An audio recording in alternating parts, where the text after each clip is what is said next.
The bathroom door was supposed to be soundproof.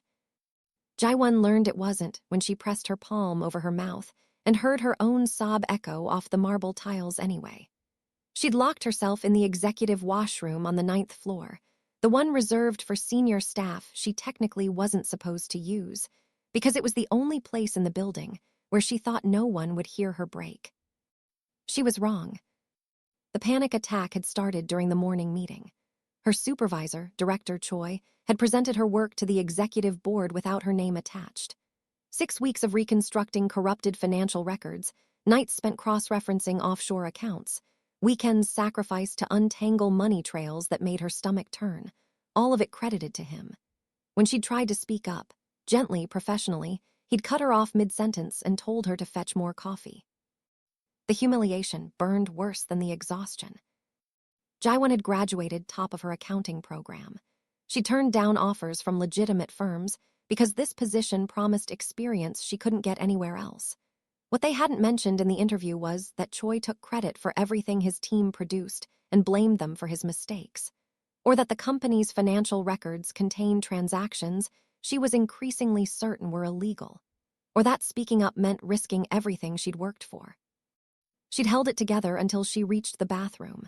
Then her hands started shaking and her chest tightened, and suddenly she couldn't breathe properly.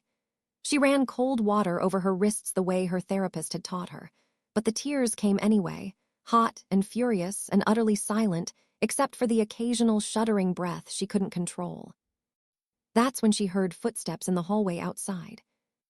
They stopped directly in front of the bathroom door. Jaewon froze, water still running, one hand pressed against the sink to keep herself upright. The footsteps didn't move. Someone was standing there, listening. She bit down on her knuckle hard enough to taste copper and prayed whoever it was would leave. 30 seconds passed, a minute, the footsteps moved away. Jaewon exhaled and turned off the water.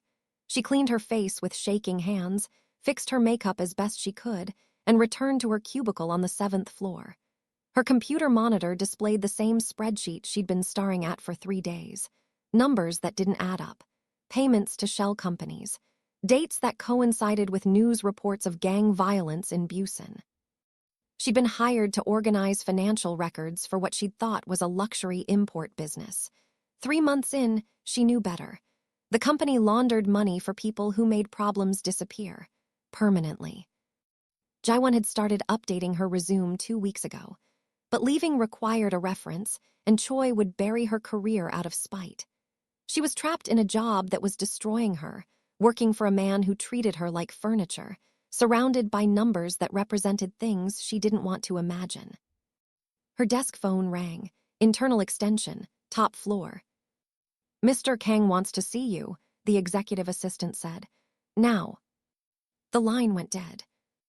Jaewon's blood turned to ice water. She'd never met Mr. Kang. No one on her floor had. He was the owner, the final authority, the man whose name people whispered about in break rooms before glancing over their shoulders. Director Choi reported directly to him. Rumor said Kang had built his empire from nothing in less than a decade.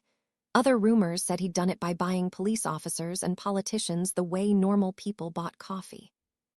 She'd seen him once from a distance, stepping out of a black car in the underground garage.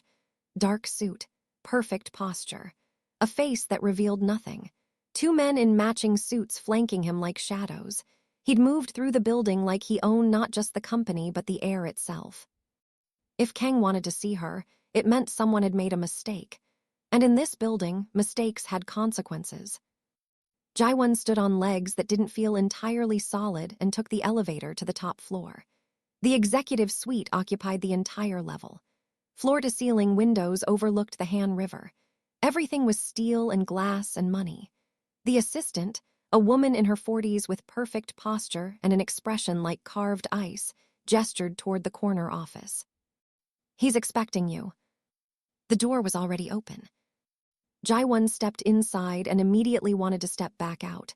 The office was massive, minimalist, a desk that looked like it cost more than her yearly salary. And behind it, standing with his back to her, hands clasped behind him, staring out at the city. "Mr. Kang." He didn't turn around, close the door. His voice was quiet, terrifyingly quiet, the kind of voice that didn't need volume to command absolute attention. Jaewon closed the door, her heart hammered against her ribs. "You've been crying," he said, not a question, a statement. Her throat closed. I apologize, sir. It won't happen again." "I didn't ask for an apology. I asked why." He still hadn't turned around. Jaewon stared at his back, at the perfect line of his shoulders, and realized with creeping horror that he'd been the one standing outside the bathroom. He'd heard her. He'd listened. And now he wanted an explanation. The truth would get her fired. A lie would insult him. She settled for something in between.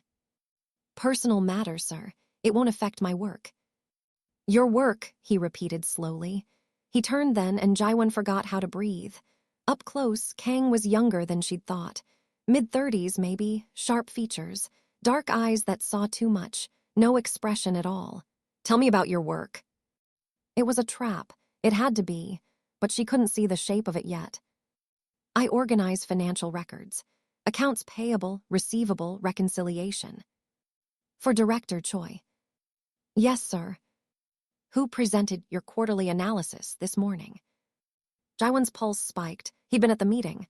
He'd seen Choi take credit, he knew. "Yes, sir." Kang studied her with the kind of attention that felt like being dissected. "You've been here 3 months. You have an economics degree from Seoul National University, top 5% of your class. You turned down positions at Samsung and Hyundai to work here." He tilted his head fractionally. "Why?" "Because I wanted experience I couldn't get at a normal company," she thought. "Because I was ambitious and stupid and didn't ask enough questions." "The position offered unique opportunities," she said carefully. "Unique." His mouth didn't smile, but something shifted in his expression. "That's a diplomatic word." He moved to his desk, opened a drawer, and pulled out a folder. He set it down and opened it. Jaewon recognized her own handwriting, her analysis, her work. "Director Choi submitted this with his name on it," Kang said. "But the notation style matches your previous submissions. The attention to detail, the way you flag discrepancies." He looked up. "You found irregularities in the Busan accounts." This was it, the moment she got fired, or worse. "I noted some inconsistencies," she said. "I was going to report them properly once I'd verified." "You were going to report them to Choi?" "Yes, sir." "Who would have buried them? Because he's been skimming for 8 months." The words landed like a slap. Jaewon's mind raced. Choi was stealing, from Kang, from the company, from people who made problems disappear. "I didn't know," she said quickly. "I swear I didn't." "I know you didn't." Kang closed the folder. "If you were working with him, you wouldn't have documented it so thoroughly. You would have hidden it better." He leaned back against his desk, arms crossed. "You flagged it because you're good at your job. Then Choi took credit and humiliated you in front of the board, so you went to the bathroom and cried." Heat flooded Jaewon's face. Hearing it stated so plainly made it worse somehow. "I'm sorry," she whispered. "Stop apologizing." His tone didn't change, but something in it made her spine straighten automatically. "You've done nothing wrong. Choi has, which brings me to why you're here." He paused. "I'm going to ask you a question. Answer honestly. Your employment depends on it." Jaewon nodded, because she didn't trust her voice. "Do you know what kind of company this is?" The room felt smaller suddenly. The windows, the view, the expensive furniture, all of it shrank down to the space between her and the man watching her with eyes that missed nothing. She could lie, pretend ignorance, but he'd asked for honesty, and something told her he'd know if she tried to hide. "I didn't at first," she said quietly, "but I do now. And I've been looking for other jobs." "Because you're afraid." "Because I don't want to be complicit." The silence that followed felt like standing on the edge of a cliff. Kang studied her for a long moment, expression unreadable. Then he nodded once, as if she'd confirmed something he already suspected. "Good," he said. "Fear is smart, complicity is weakness." He moved back to his chair and sat down. "You're not fired, you're promoted. Effective immediately, you report directly to me. Your job is to find every mistake, every discrepancy, every stolen dollar in this company's records. I want a full audit. Everything. Jaewon's mind stuttered. Sir, I'm not qualified to. You found in 3 months what my senior accountants missed for 8. You're qualified. He opened his laptop, typed something, and a moment later Jaewon's phone buzzed. She glanced at the screen. A salary notification, triple what she'd been making. You'll have access to all financial systems, full authority. If anyone refuses to cooperate, you tell me. Clear. It wasn't a question. It was a command. Yes, sir. One more thing. He looked up, and for the first time, something almost human flickered in his expression. If anyone makes you cry again, you come to me, not the bathroom, me. Understood. The words shouldn't have made her feel safer. This man was dangerous. His company did things that kept her awake at night. But standing in his office, with his complete attention focused on her like a spotlight, Jaewon felt something she hadn't felt in months. Protected. Understood, she said. Kang nodded toward the door. Send Choi in on your way out. Director Choi arrived on the top floor 12 minutes later, smiling like a man who thought he'd been summoned for praise. Jaewon passed him in the hallway. His smile faltered when he saw her expression, something between shock and relief, but he didn't stop to ask questions.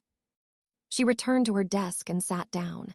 Her hands were still shaking, but not from fear anymore, from adrenaline, from the sudden shift in everything. She opened her email and found new security clearances waiting. Access to accounts she hadn't known existed, files marked confidential, records that made the Busan transactions look like pocket change. She was in too deep now, no turning back, but something had changed in Kang's office. The trap she'd thought she was in had opened and revealed a different kind of cage, one with better bars, better food, and a predator who decided she was worth protecting. 30 minutes later, Choi walked past her cubicle with a security guard on each side. His face was white. His hands were zip-tied. He didn't look at anyone as they escorted him to the elevator. Jaewon watched him disappear behind the closing doors and felt nothing at all. Her phone buzzed, internal message, from Kang's assistant. Mr. Kang wants your preliminary audit findings by end of week. Office supplies and additional staff available upon request. Jaewon stared at the message, then at her monitor, then at the door to the elevator where Choi had vanished. She thought about the bathroom, the crying, the feeling of being crushed under someone else's cruelty. Then she thought about Kang's voice. If anyone makes you cry again, you come to me. She opened a new spreadsheet and got to work. The preliminary audit took 4 days and uncovered $3 million in stolen funds. Choi had been sloppy. He'd covered his tracks with basic misdirection, thinking no one would check his work too closely. He'd been wrong. Jaewon tracked every false invoice, every redirected payment, every shell account. She documented it in a report so detailed it left no room for doubt. When she submitted it, Kang's assistant scheduled a meeting for the following morning. Jaewon arrived at 8 sharp, carrying a printed copy of her findings in a leather portfolio she'd bought specifically for this. Presentation mattered, especially now. Kang was already in his office, reading something on his tablet. He looked up when she entered and gestured to the chair across from his desk. Sit. She sat. He took the portfolio, opened it, and read in complete silence for 6 minutes. Jaewon counted. When he finally looked up, his expression hadn't changed, but something about his posture had shifted. Satisfaction, maybe, or approval. This is thorough, he said. Thank you, sir. Choi's been arrested. Embezzlement, fraud, conspiracy. He'll spend the next decade in prison. He closed the folder. You did that. The words should have made her feel triumphant. Instead, she felt vaguely sick. She'd helped put a man in prison. A terrible man who'd stolen and lied and made her life miserable, but still, a man. Are you going to feel guilty about this? Kang asked, reading her face like it was another report. Jaewon hesitated. I don't know yet. Good. Guilt means you have a conscience. People without consciences are easy to buy. He leaned back in his chair. But guilt without purpose is just noise. Choi stole from people who would have killed him for less. You saved his life by exposing him legally. Remember that when the guilt gets loud. It was the most he'd said to her since their first meeting. Jaewon studied him, really looked at him, and saw someone who understood exactly what she was feeling because he'd felt it himself once. "What happens now?" she asked. "Now you audit the rest of the company. I want to know who else has been stealing, cutting corners, or taking shortcuts that could expose us. This business survives on precision. One mistake can unravel everything." He paused. "I need someone I can trust to find those mistakes before they become problems. That's you." "Why me?" The question came out before she could stop it. Kang tilted his head slightly, considering her. "Because you could have walked away," he said simply. "You knew what this company was. You were already looking for a way out, but when I gave you a choice, you stayed. That tells me you have principles, but you're not naive. You understand that the world isn't black and white." His eyes held hers. "And because you're angry, angry people work harder. They pay attention. They don't miss things." He was right. She was angry. At Choi, at herself for not seeing it sooner, at the entire situation. But underneath the anger was something else. Something that felt uncomfortably like loyalty to a man she barely knew. "I'll find everything," she said. "I know you will." He stood, signaling the meeting was over. "One more thing, you're moving offices. 7th floor is too far away." "Where?" "8th floor, down the hall from my assistant. You'll need to be accessible." He walked her to the door. "And Miss Shin." She turned. "Yes, sir." "Stop using the executive bathroom to cry. If you need privacy, use my office. Door locks." Her face went hot. "I wasn't." "Yes, you were. It's fine. Just don't hide from me. Clear." There was no arguing with that tone. Clear. She left his office feeling like she'd just signed a contract she hadn't fully read. The promotion was real. The money was real. The protection was real. But so was the danger. She was deeper in now, closer to the center of whatever Kang had built. And she had no idea if that made her safer or more exposed. The 8th floor office was smaller than she expected. A window overlooking the city. A desk. A computer with security access that made her previous clearance look like a guest pass. And a phone with a single speed dial number programmed into it. Extension 9000. Kang's direct line. Jaewon spent the next 3 weeks buried in financial records. She worked late, came in early, skipped meals. The deeper she dug, the more she understood about the company's structure. Money moved in complex patterns, layered through legitimate businesses and offshore accounts. Some of it was clean, most of it wasn't. But it was all meticulously organized, except where human error had created gaps. She found discrepancies in the shipping department. Overpayments to vendors who didn't exist. Inventory that disappeared in transit. Small amounts, carefully hidden but consistent. Someone was skimming, not as boldly as Choi, but steadily. Over time, it added up. She documented everything and brought it to Kang on a Wednesday afternoon. He read her report in silence, then picked up his phone. "Send Park to my office, now." Park was the shipping manager, mid-40s, pleasant. He'd smiled at Jaewon in the elevator once. 3 minutes later, he walked into Kang's office looking confused. "You wanted to see me." Kang gestured to Jaewon. "Miss Shin found some irregularities in your department. I'd like you to explain them." Park glanced at the report Kang slid across the desk. His face went pale.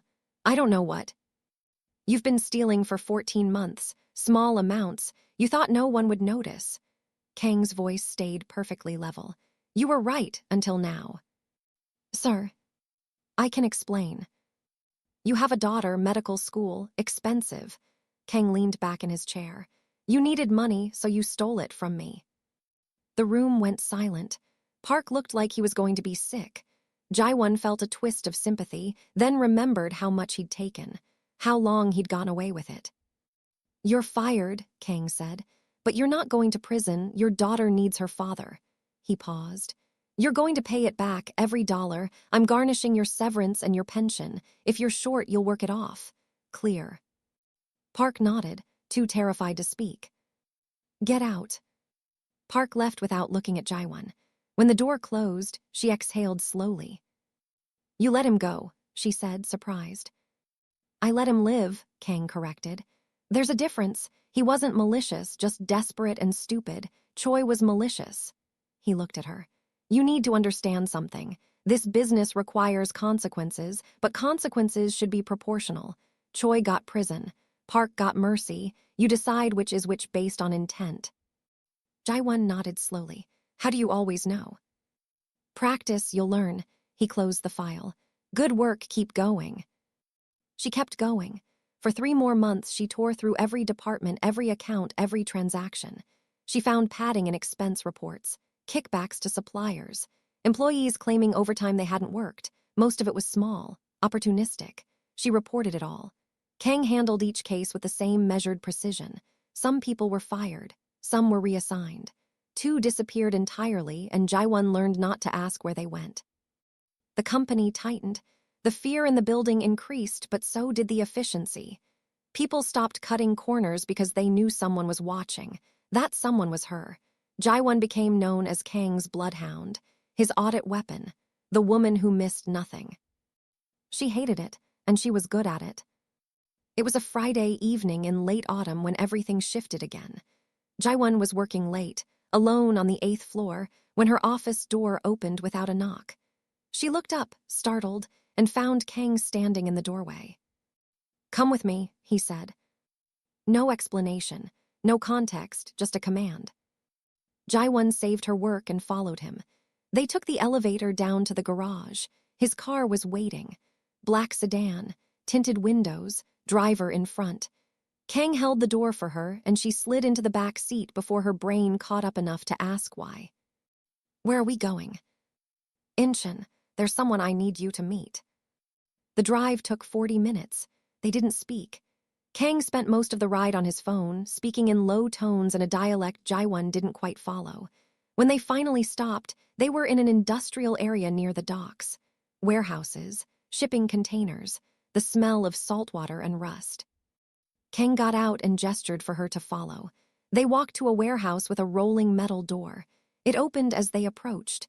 Inside, 3 men stood around a table covered in documents and laptops. They looked up when Kang entered, and their expressions shifted immediately. Fear, respect, both. This is Miss Shin, Kang said without preamble. She audits my finances. She's going to audit yours. One of the men, older with gray at his temples, frowned. You want her looking at our books. I want her finding problems before the prosecutors do. Unless you'd prefer federal investigators handle it. The man's frown deepened, but he nodded. Kang gestured to Jaewon. 30 minutes, tell me what you see. She sat down at the table and pulled the nearest laptop toward her. The men watched her like she was a bomb that might explode.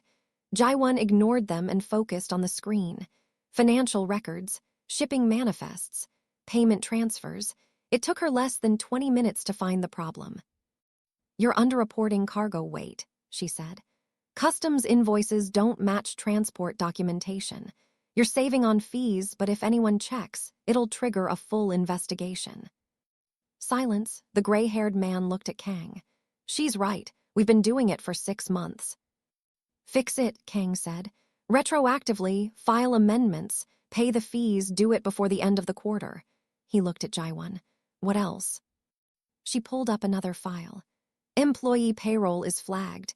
You're paying people who don't appear on labor permits if immigration audits you. I get it, the man rubbed his face. We'll clean it up. Kang nodded. You have 2 weeks. Miss Shin will follow up. He turned and walked toward the exit. Jaewon closed the laptop, stood, and followed. Behind her, she heard one of the men mutter something in Korean. She didn't catch all of it, but she caught enough. Who is she? Kang's driver opened the door. They got back in the car. As they pulled away from the warehouse, Jaewon finally asked the question that had been building since they left the office. What was that? Business partners. They needed an audit. You provided one. They're criminals. Yes. And you want me to help them avoid getting caught. Kang looked at her directly. I want you to help them stay operational. If they get caught, people lose jobs. Families lose income. Supply chains collapse. I keep things running. That's what I do. Sometimes that means protecting people from their own stupidity. Jaiwon stared at him. You're using me to protect criminals. I'm using you to protect a system that employs 5,000 people in this city alone. Most of them have no idea what the company actually does. They just know they get paid on time. He leaned back against the seat. You can quit. Right now, I'll take you home. You'll never hear from me again. But if you stay, this is the job: auditing, fixing, protecting. Because if this system breaks, people suffer. People who didn't choose this world but depend on it anyway. The car stopped at a red light. Outside, the city glowed. Neon signs, traffic, normal people living normal lives, unaware of the machinery running underneath, keeping everything in motion. Why did you bring me? Jaiwon asked quietly. Because you needed to see it, the whole thing, not just the numbers on a screen. He met her eyes. You're good at this work because you have a conscience. But a conscience without context is just guilt. I'm giving you context. What you do with it is your choice. The light turned green. The car moved forward. Jaiwon looked out the window and thought about the warehouse, the men, the fear in their eyes when Kang spoke. She thought about the company, the employees, the families. She thought about Choi in prison and Park paying back his debts and all the small decisions that added up to something she still didn't fully understand. I'm not saying yes, she said finally.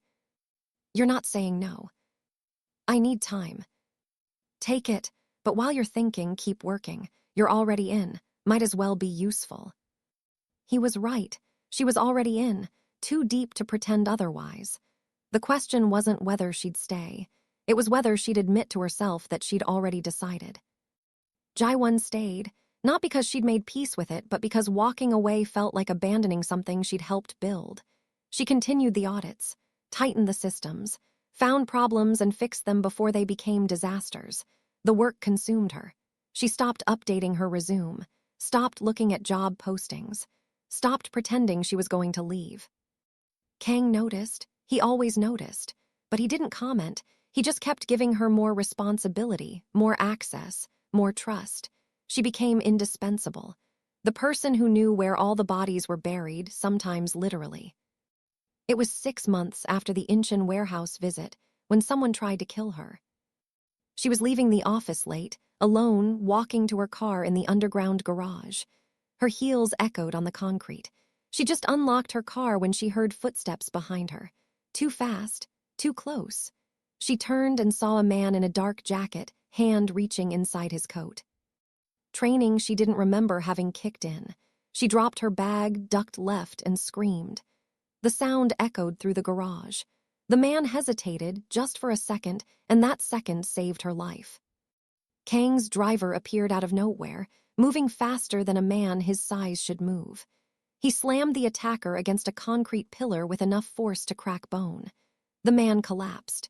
The driver kicked the gun away from his hand, then pulled out his phone. It's handled, he said into the phone. Then to Jaiwon, stay there. She stayed. Her hands were shaking. Her breath came in short gasps. 90 seconds later, Kang arrived in the garage with 2 more men. He looked at the attacker on the ground, then at Jaiwon. Are you hurt? She shook her head. Get in my car. She got in. Kang slid in beside her, through the window. She watched his men drag the attacker away. The driver got in front and pulled out of the garage. No one spoke until they were on the highway. Who was he? Jaiwon asked, surprised her voice worked. Someone who wanted you dead, to send me a message. The words landed like ice water. What message? That I should stop expanding into Busan, that my audit protocols are making business difficult for certain people. Kang's expression didn't change. They thought killing you would make me back off. Will it? He looked at her. What do you think? She thought about the warehouse, the employees, the system, the way Kang operated not with chaos but with precision, control, purpose. Killing her would have been chaos. Responding with chaos would be expected. You're going to do the opposite, she said slowly. You're going to push harder. Yes. Because backing down makes you look weak. No, because backing down means they think threats work. And if threats work once, they'll try again. And next time it might not just be you. He leaned back. But that's my problem. Yours is simpler. You can't work for me anymore. Too dangerous. I'll set you up somewhere safe. New identity if you want. You'll be taken care of. Jaiwon stared at him. You're firing me. I'm protecting you. By making me disappear. By keeping you alive. She turned to face him fully. If I leave, whoever sent that man wins. They make me disappear without killing me. Same result. You stay, they'll try again. Then make it impossible for them to try. Kang studied her. You're not thinking clearly. I'm thinking fine. You said threats don't work. Prove it. Let me keep working. Show them killing me accomplishes nothing because I'm replaceable. Except I'm not replaceable. I know too much.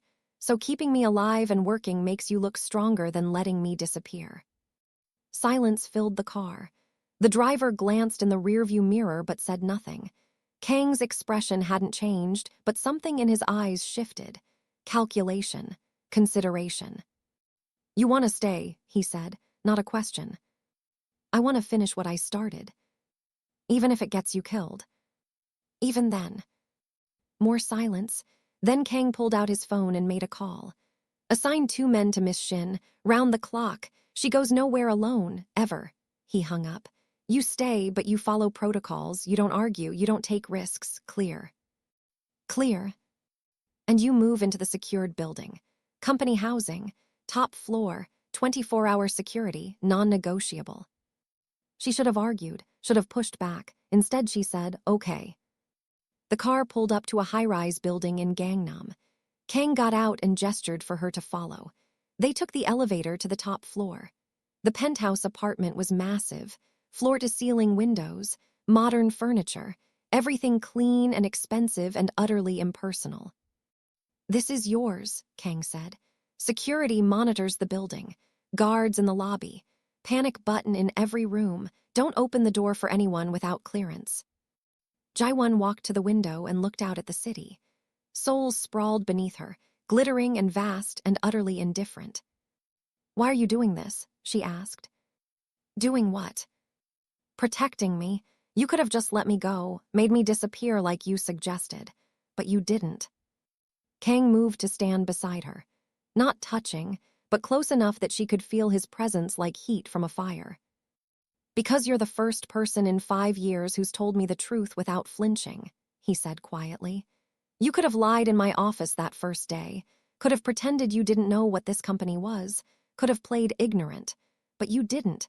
You looked me in the eye and admitted you wanted to leave. That kind of honesty is rare, worth protecting. Jaiwon turned to look at him. In the reflection of the window, their faces overlapped. 2 people standing in the same space, looking at the same view, seeing different things. I'm still scared, she admitted. Good, fear keeps you careful, just don't let it make you stupid. He moved toward the door. I'll send someone for your things from your old apartment. List what you need. They'll handle it. What about? Everything's handled. You focus on work. I'll focus on keeping you alive. He left. The door locked behind him with a heavy mechanical click. Jaiwon stood alone in the vast, empty apartment and realized she'd just agreed to let the most dangerous man she knew control every aspect of her life. And somehow, she felt safer than she had in months. The security team assigned to Jaiwon consisted of 2 men who rotated shifts. They were polite, professional, and utterly silent. One drove her to work every morning. The other followed her back at night. They waited outside her office, checked her mail, monitored her phone. It should have felt suffocating. Instead, it felt like armor. The work continued. Jaiwon buried herself in audits with renewed focus. She flagged problems faster, tightened systems harder, and took Kang's protocols to every business partner in the network. The message was clear. Mistakes would be found. Theft would be punished. Precision was mandatory. People started treating her differently. More respect. More fear. She was no longer just Kang's accountant. She was his enforcer. His weapon. The woman who could destroy careers with a spreadsheet and a phone call. It was 3 weeks after the garage incident when Kang summoned her to his office after midnight. She'd been working late, reviewing contracts. The call came through on her direct line. No explanation. Just now. She rode the elevator up, flanked by her security team. They waited outside while she entered Kang's office. He was standing by the window again, hands in his pockets, staring out at the city like he was trying to memorize it.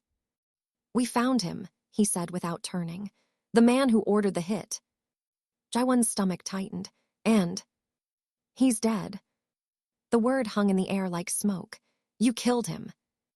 "His own people killed him, for failing, for making me look weak, for forcing me to protect you so obviously that everyone noticed." Kang finally turned. "They sent a message. I sent one back, louder." Jaewon didn't ask what the message was. She didn't want to know. "It's over," Kang said. "You're safe now, no more threats, no more attempts. Everyone knows touching you means war, so they won't." She should have felt relief. Instead, she felt the weight of what had just been said. People were dead because someone tried to kill her. Dead because she mattered to Kang. Dead because he decided she was worth protecting. "What happens now?" she asked. "Now you keep working, business as usual, but things have changed." He moved closer, and for the first time since she'd met him, his expression shifted into something almost human. "You're not just my accountant anymore. You're part of my inner circle. That means protection. It also means responsibility. People will test you, challenge you, try to find weaknesses. You can't show any." "I don't know how to do that." "Yes, you do. You've been doing it for months. You just didn't realize it." He held her gaze. "You came to this company scared and desperate. You're leaving my office tonight dangerous. Own it." The words settled over her like a coat. Heavy, protective, transformative. She wasn't the same woman who'd cried in the bathroom 6 months ago. That woman would have run. This woman stood her ground. "Okay," she said. "Okay. I'm in, all the way, whatever you need." Kang studied her, then nodded slowly. "Good, because I need someone I trust running finance. Full authority. Every account, every department, every decision goes through you first. You report to me, no one else. Can you handle that?" It was a promotion, a massive one. It was also a target on her back. But Jaewon had learned something in the past 6 months. The biggest danger wasn't being visible. It was being powerless. Kang was offering her power, real power, the kind that came with consequences but also protection. "I can handle it," she said. "Then it's done, effective immediately. I'll notify the department heads tomorrow. You start restructuring next week." He extended his hand. "Welcome to the top." Jaewon shook his hand. His grip was firm, warm. The handshake lasted exactly 3 seconds, and in those 3 seconds, everything changed. She wasn't just an employee anymore. She was a partner, a trusted ally, someone Kang had chosen to stand beside him in the machinery that kept his empire running. When she left his office, her security team fell into step behind her. They rode the elevator down in silence. But when the doors opened on the 8th floor, Jaewon didn't feel like the same person who'd entered. She felt taller, sharper, more solid. Dangerous, Kang had said. She was starting to understand what he meant. 6 months passed. A year. Jaewon restructured the entire finance department, fired 3 managers, promoted 5 junior accountants, and implemented audit protocols so thorough that theft became effectively impossible. Revenue increased. Efficiency improved. Kang's empire expanded into new territories, and Jaewon's audits ensured every expansion was clean, documented, and defensible. She stopped going to her old apartment. The penthouse became home. Her security team became familiar faces she trusted. Her routine became work, reports, meetings with Kang, and more work. She didn't date, didn't socialize, didn't have time. Her entire world narrowed to the company, the numbers, and the man who decided she was worth protecting. It was late December when Kang invited her to dinner. Not a meeting, not a business discussion. Dinner, at his private residence. An invitation that felt more personal than professional. "You don't have to come," he'd said when he extended the invitation. "But I'd like you to." Jaewon went. Her driver took her to an address in Hanam-dong. The building was understated. Expensive, but not showy. The kind of place that didn't need to announce its value. Kang met her at the door himself. No guards, no assistants, just him. "Come in." The apartment was larger than hers but decorated with the same minimalist precision. Clean lines, neutral colors, a view of the Han River. Kang led her to the dining room where a table was set for two. The food was already plated, Korean dishes, simple but elegant. "I didn't know you cooked," Jaewon said. "I don't. I ordered it, but I set the table myself. Does that count?" It was the closest thing to a joke she'd ever heard him make. Jaewon smiled despite herself and sat down. They ate in comfortable silence for several minutes before Kang finally spoke. "You've been with the company for 18 months, he said. 19 next week. You've restructured everything, turned finance into the most efficient department we have, expanded our audit reach into territories I didn't think possible." He set down his fork. "You've exceeded every expectation." "Thank you. But you're not happy." The observation landed like a punch. Jaewon looked up, startled. "I didn't say that." "You didn't have to. You work 18 hours a day. You don't take time off. You live in company housing and eat company food and socialize with no one except me and your security team." He leaned back. "That's not happiness. That's survival." He wasn't wrong. Jaewon had been surviving, functioning, succeeding, but not living. She traded one kind of trap for another. This one was gilded and comfortable and safe, but still a trap. "I don't know how to do anything else anymore," she admitted quietly. "You could leave. I told you that once. The offer still stands. I'll set you up anywhere in the world. New name, new life, clean break." "Do you want me to leave?" "No, but I don't want you to stay because you feel obligated, or because you're scared of what happens if you go." He met her eyes. "I want you to stay because you choose to, because this life, as complicated and dangerous as it is what you actually want." Jaewon set down her chopsticks and stared at the table. What did she want? A year ago, she'd wanted safety. 6 months ago, she'd wanted purpose. Now, "I want a matter," she said finally.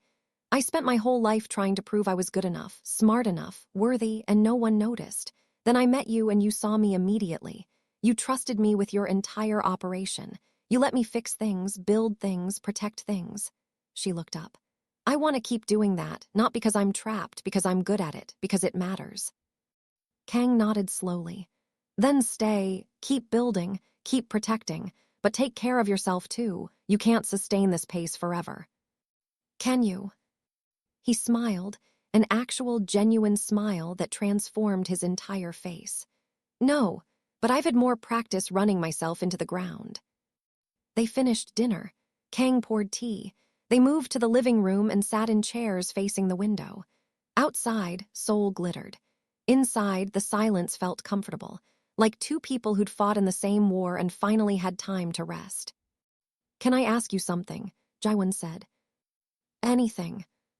"Why did you really hire me?" Kang considered the question. "Because you were crying in a bathroom and trying not to be heard. That level of self-control under that much distress, it told me everything I needed to know about who you were. Someone who doesn't give up, doesn't crumble, doesn't ask for help even when drowning." He paused. "I needed that kind of strength on my side.